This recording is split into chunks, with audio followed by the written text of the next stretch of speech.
ยกโบไว้นี่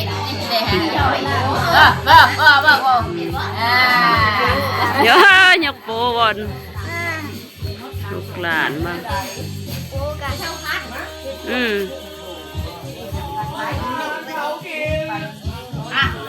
ที่ด้วยกับพอ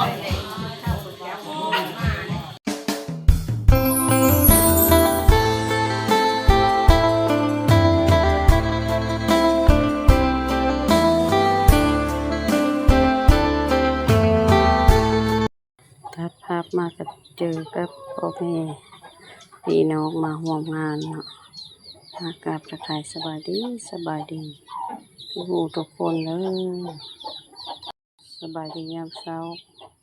นี่ก็มาร่วมงานปีใหม่เนาะคลิปนี้ก็จะเป็นคลิปปีใหม่เนาะสะโพงก็เอาลงก็เลยพากเสียงให้พี่น้องรับชมกันเนาะแล้วชมบรรยากาศเลยอย่ามืดหลายไปเถาเอาเดียวมาได้อีกมื้อได้ก็มาได้แต่ว่าแหละมื้องานมันบ่ได้ม่วนได้ควบกันควบนี้มันยังได้อยู่เนาะให้ละตุ้มหน่อยก็ล่ะมีมันกันมีได้ได้ดีแล้วได้ยกโบไว้นี่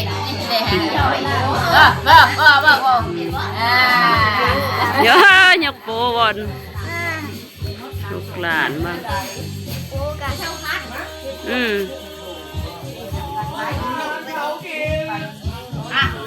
ที่ด้วยกับพอ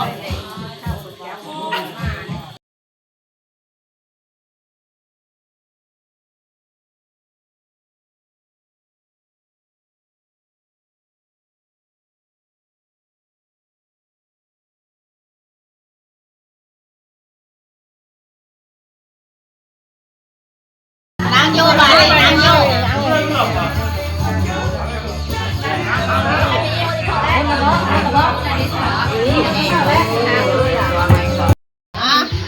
แม่ค้าใหม่ที่ดีแม่เลย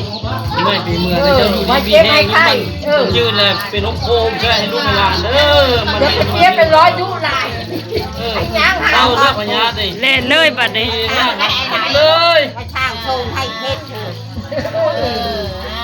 ไอ้นี่เลยคุณยอดไอ้นี่คุณยอดไอ้นี่ไม่เที่ยวเขาพูดเยอะไปก็ข้าวจะหมดนะอันเดียวนี้ไปน้ำได้แต่ดองไปน้ำได้มาทำตัวไปไรมาชาอะไรเขาเป็นคนเอาไปข้างหน้าเลยรวยไปชาเรื่องรวยรวยรวยเนาะวันนี้ไปวันนั้นเนาะกินไปโตไปรวยอย่าพูดข้าวอยากออกพูดไปเท่าเลยนะเว้ยรู้แล้วตัวนั้นรถตามแค่ไม่ใช่อ่ะแค่ก้อนไม่น่าบันนี่ก็มากยุด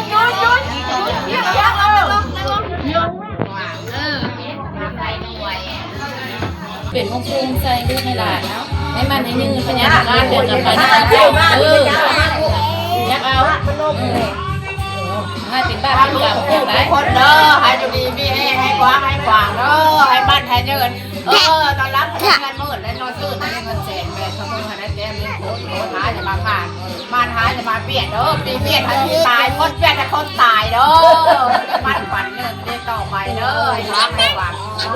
กูคนก็ได้มันฝันเป็นตัวเดียวเมียเดียวอ่ะซึ่งเล็ก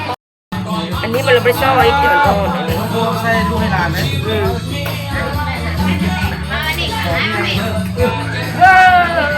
ได้มาแล้วกินน้ำอย่ามืดหลายไปเถาเอาเดียวมาได้อีกมื้อได้ก็มาไม่คนโยนให้ให้เลยไปก่อนบัดเขตแล้วคุณยายเนาะ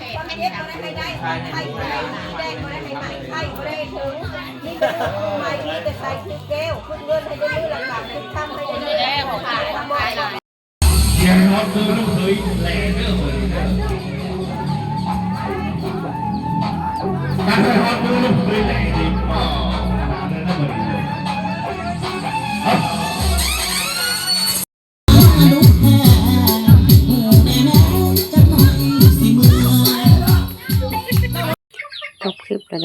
ขอให้ทุกท่านที่ท่านมาเห็นคลิปนี้แล้วก็สุขกายสุขใจตลอดปีตลอดไปนะขอให้มีประสบแต่ความสำเร็จโชคมันร่ำรวยเด้อขอขอบใจเลยนะ